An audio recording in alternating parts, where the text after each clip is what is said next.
17,36% da população. No ano 250, já tínhamos 1.171.356 cristãos, já correspondia a 1,9% da população. No ano 300, aí já no início do quarto século, nós já tínhamos 6.299.832 cristãos, já correspondia a 10,5% da população de cristãos. Agora, paz dos senhores, em mais 50 anos, no quarto século, 350 depois de Cristo, já existia 33.882.008 cristãos, correspondendo a 56,5% da população romana cristã. Então, os 4 primeiros séculos da história do cristianismo, de fato, foi assim, de um crescimento esplendoroso. Amém? Uma Cláudia, Bartolomeu, quem era ele? O que esse homem tem a nos dizer e a nos ensinar?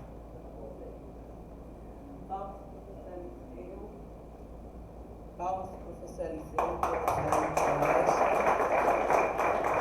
certeza que vocês aprenderam bastante nesta noite. Queridos, deixa eu, antes de começar a nossa fala, eu só gostaria de fazer uma observação. Imagine que durante a semana vamos falar sobre o apostolado, composto por esses 12 grandes homens, né, e mais um, e todos os palestrantes foram elencados pastores, né? E eu disse, Eliseu, põe uma mulher aí no meio. E ele disse, então vai você. Então eu estou aqui na brecha, entendeu? Para não deixar tudo tão linear, né? Uma curva na estrada, né? Então, o nosso tema realmente é muito bonito, é sugestivo. E falar sobre esse primeiro apóstolo, né? Estamos na ordem do livro, né? Que nos inspirou, 12 homens, uma missão. E ele começa exatamente com Bartolomeu. E nós vamos estudar um pouco, né? Acerca deste jovem aí, né? Já há estudos, né, arqueológicos que todos os apóstolos de Jesus eram jovens, né, porque Jesus também era jovem, então ele tinha esses discípulos aí cheios de força, cheios de garra, né. A igreja nomeia-os de apóstolos, Jesus nunca os chamou de apóstolos, sempre de discípulos, né?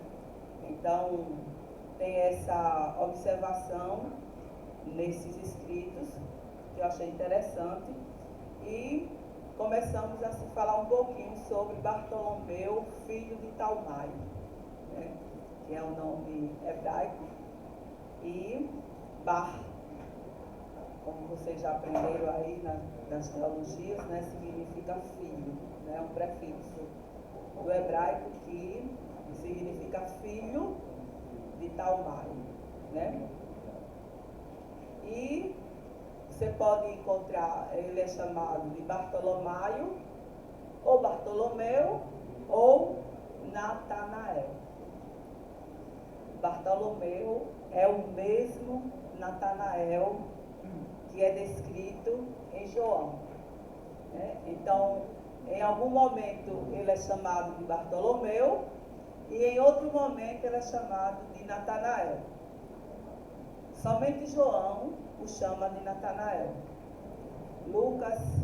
Mateus, Marcos e Lucas o chama de Bartolomeu. Mas é o mesmo personagem. E nós vamos ver no decorrer do nosso trabalho como foi que essa descoberta foi feita, que não é desde os originais, né? Foi depois, com os séculos, que vieram as pesquisas e chegou à conclusão que o Bartolomeu é o Natanael da Bíblia. São as mesmas pessoas, né? Então ele era natural de Caná da Galileia, como diz João 21:2, que assim: estavam juntos Simão Pedro e Tomé, chamado Dídimo, e Natanael, que era de Caná da Galileia, né? Então, ele é natural de Caná, é uma pequena vila que fica na Galileia. Aliás, todos os discípulos de Jesus são galileus, exceto Judas, que é de Quiriote, por isso Judas Iscariotes. E é citado pelos escritores cristãos como um judeu descendente da casa de Naftali. Natanael é citado exclusivamente no livro de João, no capítulo 1, 45 a 51 e no 21, versículo 2. Enquanto Natanael, a mesma pessoa, jamais aparece nos sinóticos, né? E lá ele é chamado de Bartolomeu. Então, os sinóticos apresentam os apóstolos assim. Em Mateus, nós encontramos, ora, o nome dos 12 apóstolos são esses. Primeiro, Simão, chamado Pedro, André, o seu irmão, Tiago, filho de Zebedeu, João, seu irmão, Filipe e Bartolomeu. Há uma curiosidade que ele sempre é visto com Filipe, né? Porque primeiro Jesus chama Filipe, depois Filipe encontra Bartolomeu e diz que achou o Messias, né? Então tudo indica que eles tinham uma profunda amizade de dividir até mesmo os conhecimentos. Em Marcos, outra vez, né? Assim, ele é nomeado os discípulos, né, que são os apóstolos, né? Aí de novo ele está lá como eu marquei de negrito. E André, e a Filipe e a Bartolomeu, de novo juntos, né? Eles mostram que eram muito amigos. E em Lucas, né, eu esqueci de destacar, passou despercebido, mas também lá escreve Lucas 6, 14 a 16, Simão, nomeando os discípulos. Simão, a qual também chamou Pedro, André, o seu irmão, Tiago, João, Filipe e Bartolomeu, né? Então eles aparecem nos sinóticos juntos, né? Em todas as citações, seja como Bartolomeu ou Natanael, eles estão juntos, né? Então é bem interessante essas descobertas, né, acerca dele. Ele é, como eu falei, natural da Galileia, em uma pequena vila chamada Caná, né, que ficava de 10 a 14 quilômetros de Nazaré, um lugar especial ali, embora fosse uma vila, mas era um lugar especial onde Jesus realizou o seu primeiro milagre em uma festa de casamento, né? Então, o cenário do ambiente onde ele vivia era exatamente um cenário onde Jesus havia produzido o seu primeiro grande milagre, de transformar água em vinho. Destaquei o mapa da Palestina, ali pegando a Galileia, aí vocês vejam que Caná está ali e bem próximo de Nazaré. Nazaré vai ter também destaque neste trabalho junto a Natanael ou Bartolomeu, né, porque ele duvidou um pouco da capacidade daquela região montanhosa chamada Nazaré de produzir alguma coisa boa para a Galileia, né, embora fosse uma cidade também da Galileia, né. Um escritor cristão do século IX, Elias de Damasco, né, ele identifica, é ele que faz a primeira identificação de que Bartolomeu é Natanael. É ele que nas pesquisas dele começa a fazer as comparações, porque hoje a pesquisa é uma coisa muito fácil. A pesquisa hoje, a produção de pesquisa é mais difícil, né? Mas a pesquisa da informação é fácil. Imagine produzir sem os elementos desse século. Imagine. né? Então, ele fez a grande descoberta de fazer os comparativos bíblicos, né? E então começou a disseminar dele, né, esse entendimento de que Bartolomeu, ele era o próprio Natanael. E fez essas explicações que a gente inicialmente demonstrou, tá certo?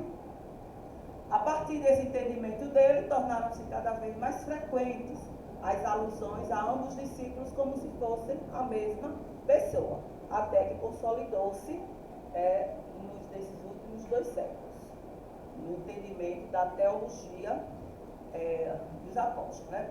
Não havia nenhum problema naquela época em os discípulos terem 2 nomes, né? Porque aparece ali, outro canto não aparece, né? Porque era uma coisa comum, né? Que as pessoas elas apresentassem 2 nomes ou um prefixo no seu próprio nome.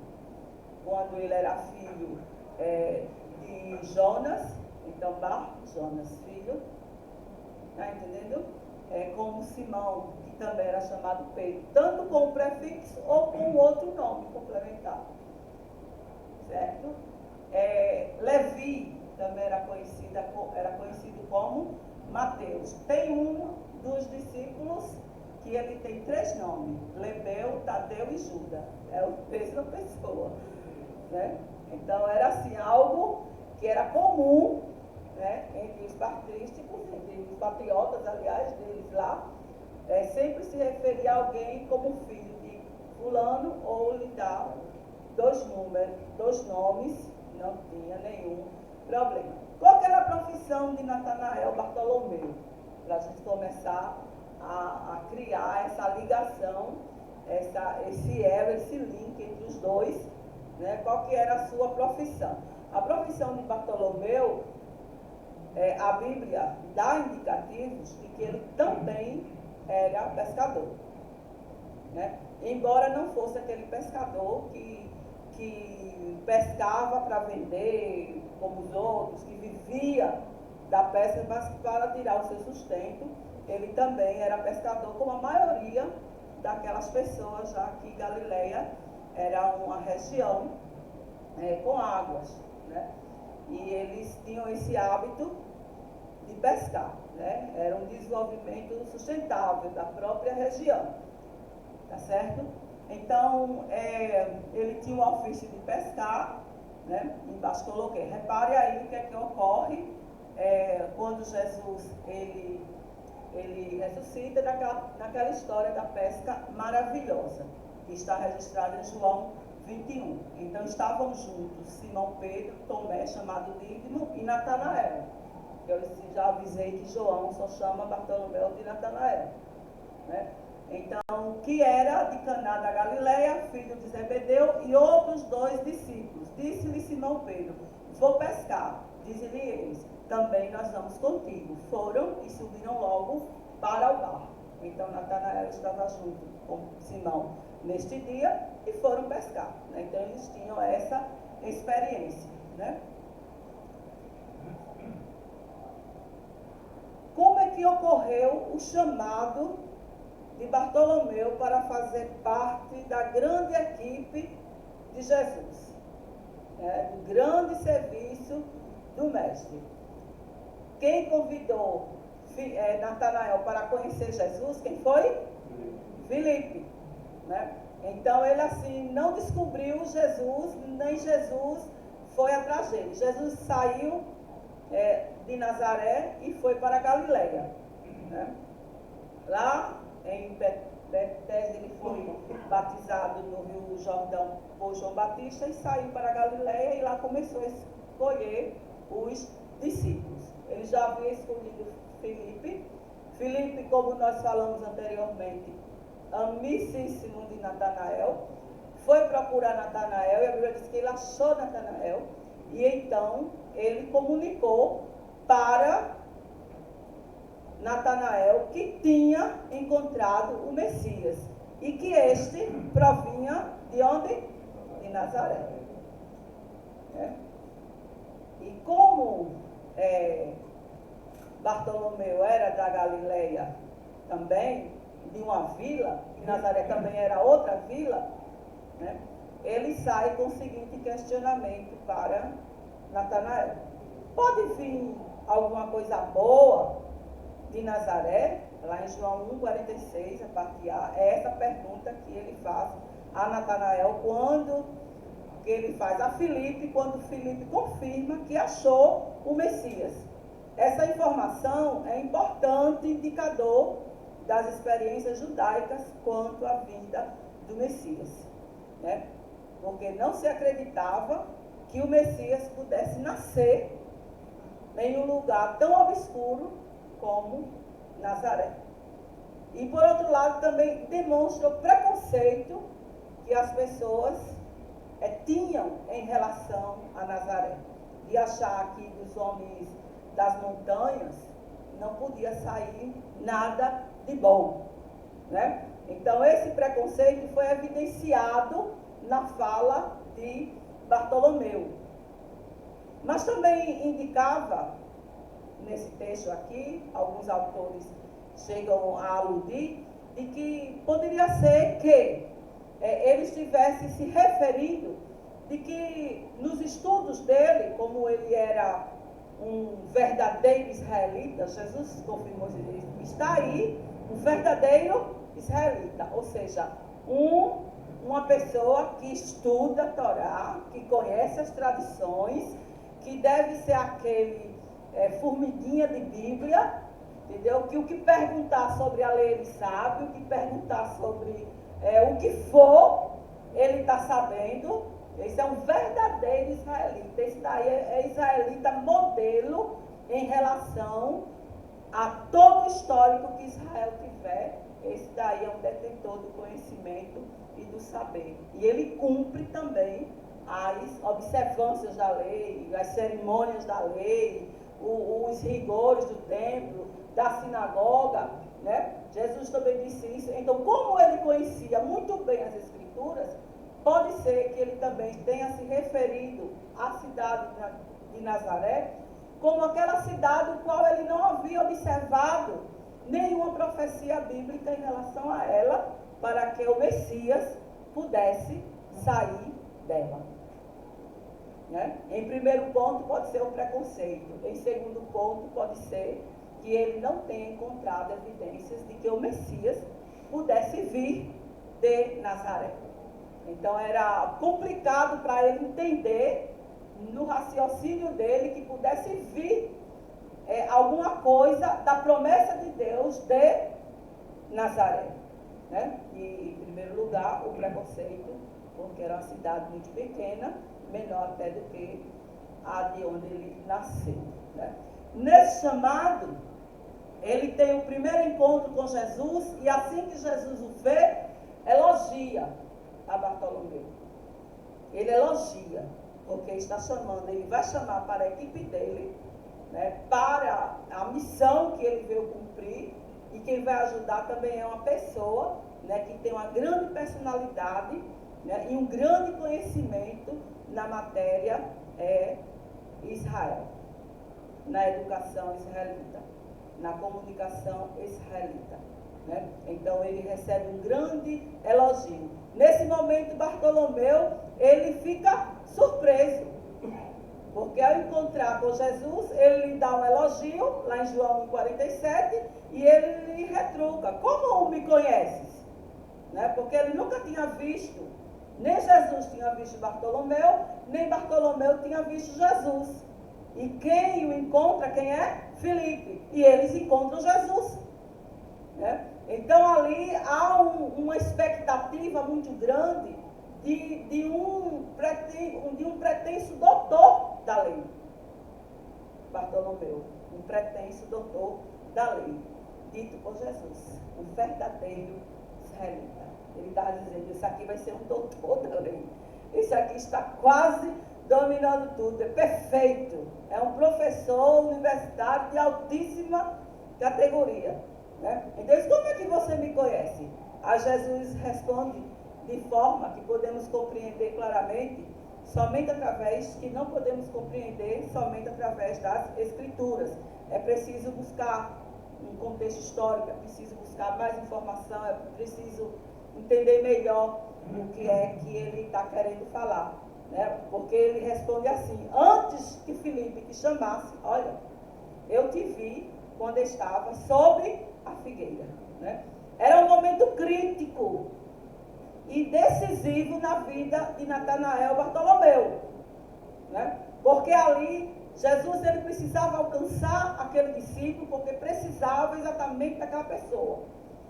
E ele sabia que Bartolomeu seria altamente crítico em relação ao Messias, pelo conhecimento que ele tinha acerca do Messias. Então Jesus ele entra com algo sobrenatural. Ele diz: eu te vi embaixo da figueira. E Filipe fica espantado, né, com aquela situação, né? Porque Jesus estava falando praticamente da vida dele. Diz que a figueira lá em Israel era muito bom, as pessoas armavam as suas redes para descansar embaixo da figueira. E quem descansava embaixo da figueira eram os ricos, né? Então, será que Jesus estava indicando que ele tinha uma vida confortável? Vai além das Escrituras. A Escritura não dá essa base. Em outro contexto, diz que Natanael, quando criança, ele foi encontrado embaixo de uma figueira por conta de uma guerra que houve lá e tudo mais, e a mãe, para salvá-lo, escondeu, jogou embaixo de uma figueira, e aí encontraram ali, e pode ser que seja alusão a essa questão de, na infância, ele ter sido escondido entre as folhas de uma figueira. Não é Bíblia, a informação está bíblica, né? Então Jesus estava ali falando algo que teria que ser mais do que a lei. Precisava ser algo muito impactante na vida de Bartolomeu para que ele aceitasse seguir o pretenso Messias, que estava ali falando algumas coisas, e o momento era crítico, e ele precisava decidir se sua fé ia para os ensinamentos rabínicos ou se ele iria para aquele pretenso homem que estava se intitulando o Messias, o Filho de Deus, tão esperado desde os profetas mais antigos, né? Então, após essa revelação de Jesus acerca da vida dele, dessa sequência de fatos que Jesus ele narra, aí ele diz: Rabi, tu és o Filho de Deus, tu és o Rei de Israel. Ele estava dizendo: foi assim mesmo, eu estou entendendo que é você que eu vou ter que crer, né? Então ali ele confessa Jesus, ele confessa que ele é o Messias, que ele é o Filho de Deus, né? E logo a sua fé começa a entrar em ação para logo mais entrar como discípulo de Jesus e fazer parte do apostolado da igreja. Aí Jesus ainda continua, ele pensa que está bom, né? Eu já disse tudo, bom, já estou satisfeito com o que Jesus disse acerca de mim, é ele. Mas Jesus ele continua e diz: na verdade vos digo, que daqui em diante vereis o céu aberto e os anjos de Deus subindo e descendo sobre o Filho do Homem. Jesus tinha falado acerca do amigo dele, aonde ele tinha encontrado, como foi que foi um pouco da vida dele. E quando ele já confessa que ele é o Messias, o Filho de Deus, Jesus vai mais além. Ele vai na história de Jacó, aonde Jacó, deitado, teve um sonho, com sua cabeça em uma pedra, e ali ele via uma escada que descia do céu até a terra, e ali anjos desciam e subiam, desciam e subiam. Jesus ele fala isso para Natanael, que a partir dali ele ia ver anjos subindo e descendo sobre o Filho do Homem, né? E é interessante que essa experiência, que esse encontro, não resulta no encontro de pessoas apenas do conhecimento escriturístico do judaísmo. Resulta numa experiência profunda que Bartolomeu teve com Jesus. Porque ali era como que se ele tivesse ido há milhares de anos atrás, né, na época de Jacó, e ele estava dizendo: eu estou aqui, mas eu estive lá naquela época. E como Natanael estudava a Torá, ele conhecia a história E então ele estava fazendo a ligação, é por isso que Jesus disse para ele, você vai ver anjos subindo e descendo. Ele se referia de que entre os céus e a terra estava Jesus, agora encarnado entre os homens, e que esteve junto com Jacó para aquela experiência de anjos subindo e descendo. E que ele era o único que podia descer e subir para o Pai. Ele era a única ligação entre aquele que desce e aquele que sobe. Que desce e que sobe.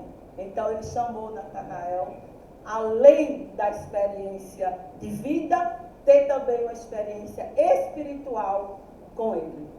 Né? Então, na visão de Natanael, que conhecia muito bem as Escrituras e os profetas, né? Então ele foi lá em um link espiritual entre o que Jesus dizia e o que as Escrituras narravam acerca disso, e já houve uma segunda colocação ali em cima de que Jesus era aquele que se apresentava entre o céu e a terra para salvar o homem. Então foi uma experiência fantástica que esse discípulo teve. Cada discípulo teve uma experiência fantástica com o Mestre, para que eles pudessem se decidir acerca de que estavam seguindo verdadeiramente o Messias. Porque milhares de Messias já haviam se manifestado em Israel, dizendo que era o próprio, que era o Cristo, que era ele o Salvador. Mas em determinado momento da vida eles não aguentavam o processo que o Messias teria que passar. Então Bartolomeu ele começa a ter essa experiência pessoal com Cristo, né?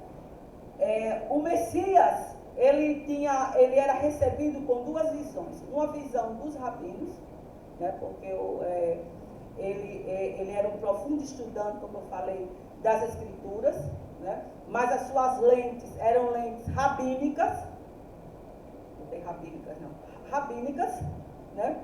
E eles aguardavam o Messias, mas não o Messias de Isaías 53, que diz, um homem de dores, experimentado no trabalho, aquele homem que sofreu, que teve que ser sacrificado por nós. Os rabinos não acreditavam nesse Messias, que ele viria assim. Ao contrário, eles esperavam um grande príncipe, que vinha, né, com aquela força, com aquela majestade, vestido de púrpura, rodeado de pompas, né, e esplendor, e ali ele pudesse impor a sua espada, impor o seu cetro e destruir com o jugo romano sobre os judeus. Né? Então eles esperavam assim. E era assim que Natanael também esperava. Mas aí com aquela experiência que Jesus teve com ele, né, com aquele link entre eles que foi feito, né, ele confessou, disse, não, é você, o Cristo, você é o Filho de Deus, eu creio que você é o Messias prometido, e então começou a seguir a Jesus. Foi uma experiência fantástica, né, que ele teve. Entre os apóstolos, as evidências que nós temos, as falas sobre ele nas Escrituras, vai até Atos, capítulo 13. Né? Nós encontramos ainda citação com o nome dele. Né? Então, depois do registro da sua convocação, dessa grande experiência que esse apóstolo teve, certo? Com o Senhor Jesus, sabe-se que Bartolomeu foi um dos discípulos a quem Jesus apareceu ressurreto junto ao mar da Galileia, como já falamos, naquela pesca maravilhosa.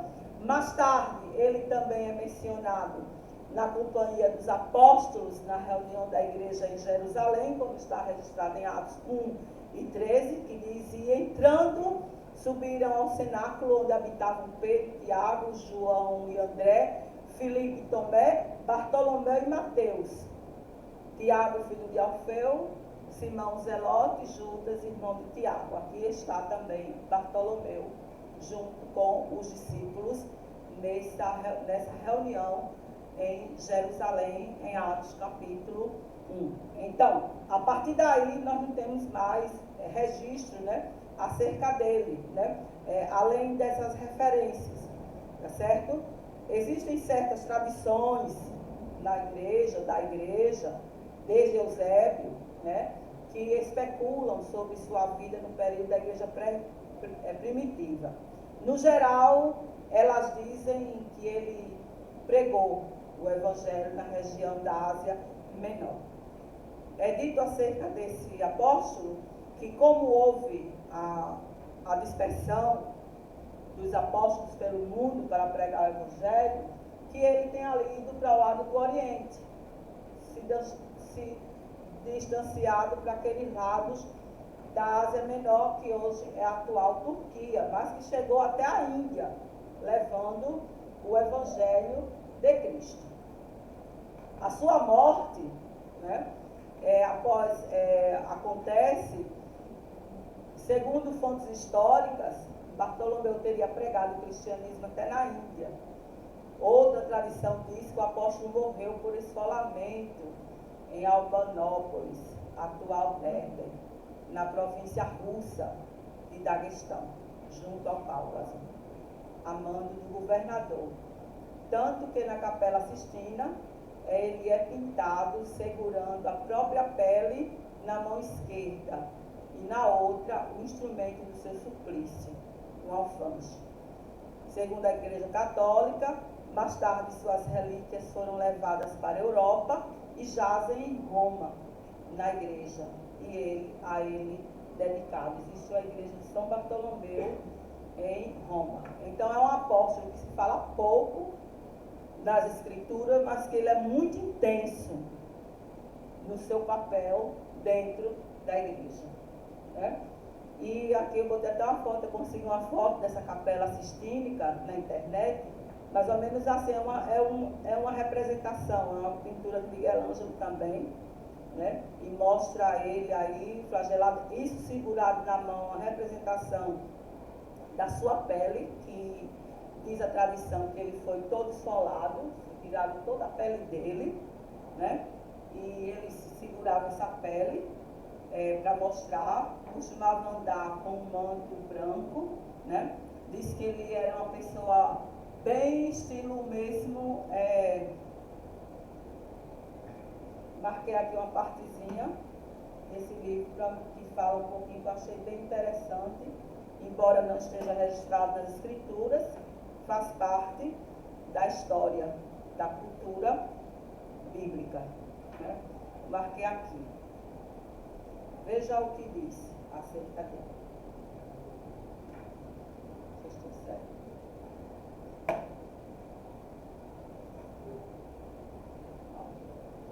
Repare que coisa interessante acerca dele. Como é que ele se vestia, né? E como é que era, como que a igreja mostra a história apostólica contada por Abdias, certo? Que, lógico, é uma narrativa de um artista, como ele idealizou que seria Bartolomeu, né? Ele fala que Bartolomeu tinha os cabelos encaracolados e negros, que cobriam as orelhas, sua pele era clara, seus olhos grandes e seu nariz reto e comprido. A barba era longa e grisalha, e sua estatura mediana. Vestia roupas brancas e cingia-se com a cinta púrpura, tendo sobre si um manto com 4 pedras preciosas de cor púrpuras em seus cantos. Durante 26 anos, vestiu-se sem que sequer ficassem velhas. A mesma roupa por 26 anos. Assim também suas alparcas duraram 26 anos. Orava 100 vezes ao dia, à noite. Sua voz era como uma trombeta, e anjos velavam sobre ele. Era sempre jovial e conhecia todas as línguas, né? A expectativa do que Jesus falou para ele, uma coisa tão fortemente acerca dele, né? Demonstra nessa finalização artística acerca do conceito que a história criou, né, acerca dele. né? Essa pessoa que conseguia orar 100 vezes ao dia, né? E Jesus, ele olhando para Natanael, Bartolomeu disse: eis aí um verdadeiro israelita em quem não há dolo. Ou seja, que ele não era falso, não tinha engano naquilo que ele fazia. Se ele estava errado, ele estava errando com toda sinceridade, como o apóstolo Paulo, que errava e mandava matar, e ele fazia e acontecia, e ele mesmo disse, achando que estava certo. Até que encontrou Jesus. E quando se encontra Jesus, tudo muda. Toda a história muda. Que Deus abençoe a vocês. E é esta a minha participação nessa jornada acerca do apóstolo Bartolomeu Natanael. Muito obrigada.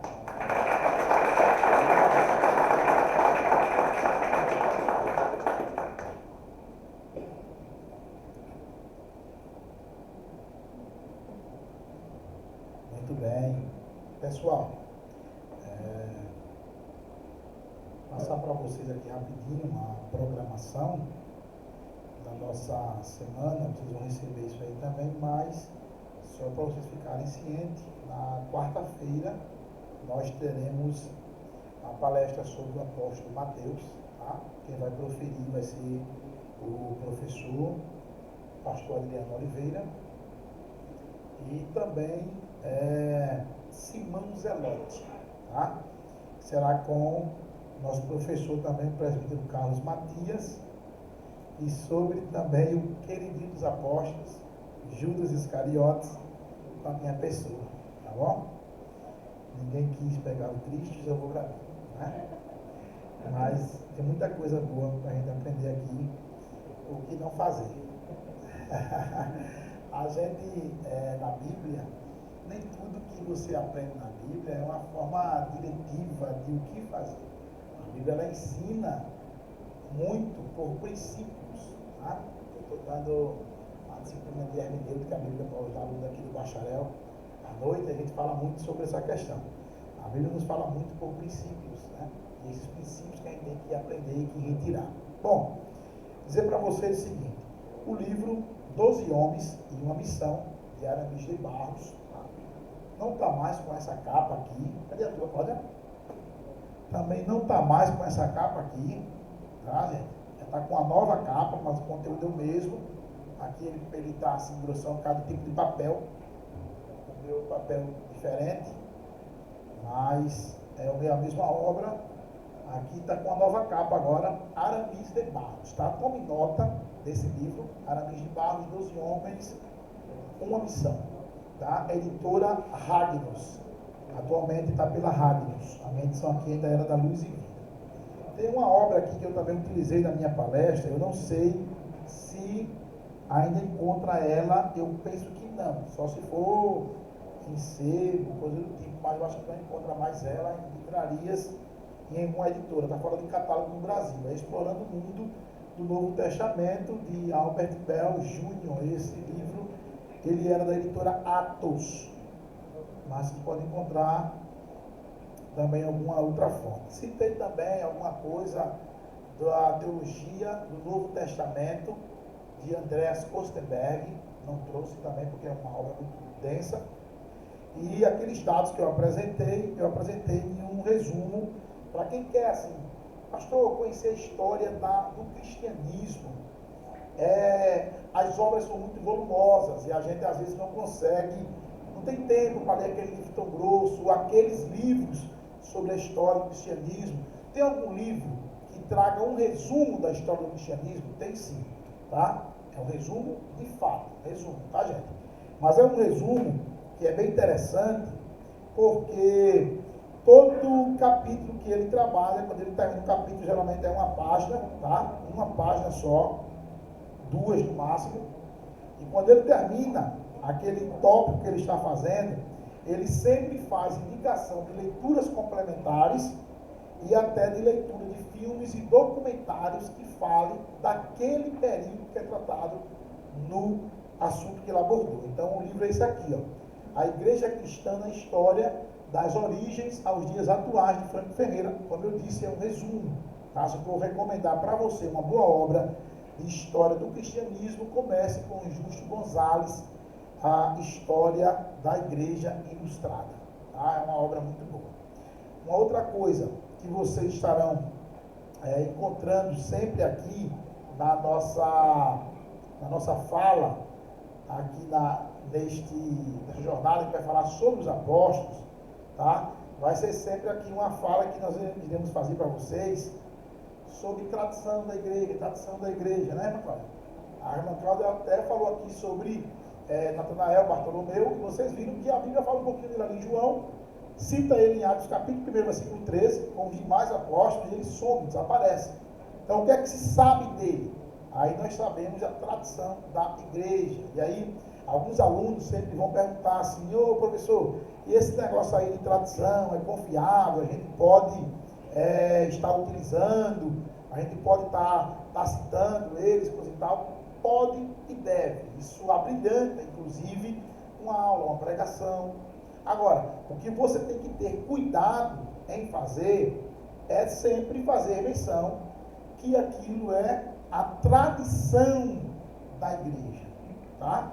Você não pode estar pregando e trazer uma informação dando a entender que aquilo ali faz parte da Bíblia, porque tem pregador que está pregando e até aqui é Bíblia, daqui para aqui é tradição, e ele não faz menção para o ouvinte. Então aquele ouvinte, meio desavisado, começa a achar que tudo está na Bíblia, ok? Então é bom sempre que for fazer uso da tradição, pessoal, vocês fazer menção de dizer, segundo a tradição da igreja. O que é que eu não posso fazer com a tradição da igreja? Eu não posso criar doutrina, fundamentar doutrina em cima delas, ok? Eu não posso dizer alguma fundamentar doutrina em cima da tradição da igreja. Mas trazer ilustrações, trazer um conhecimento amplo, alguma coisa que venha, como a gente vai apresentar aqui durante esses dias, né?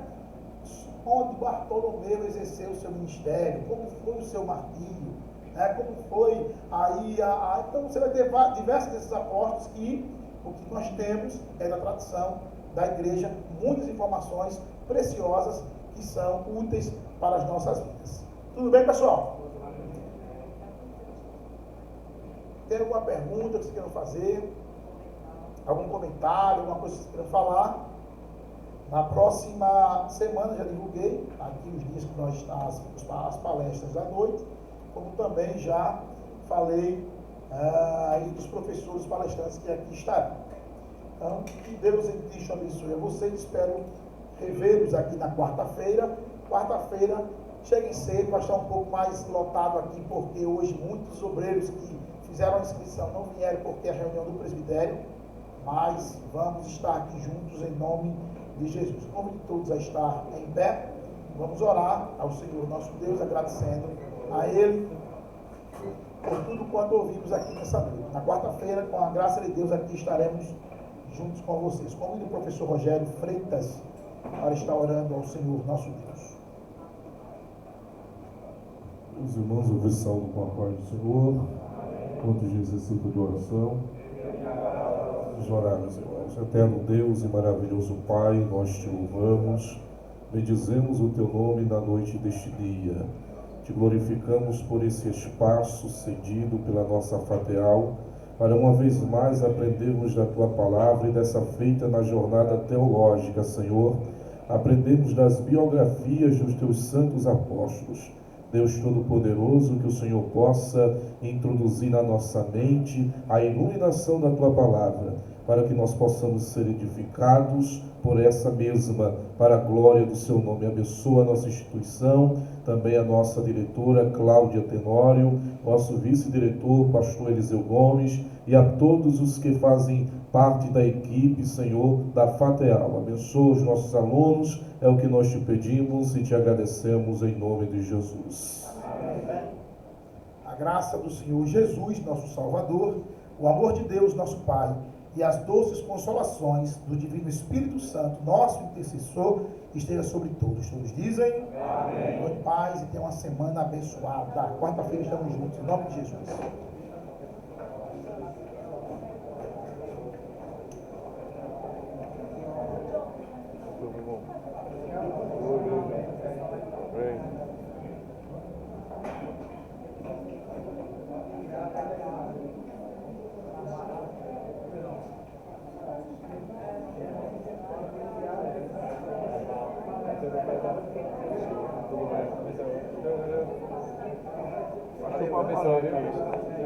Acho que vai parar.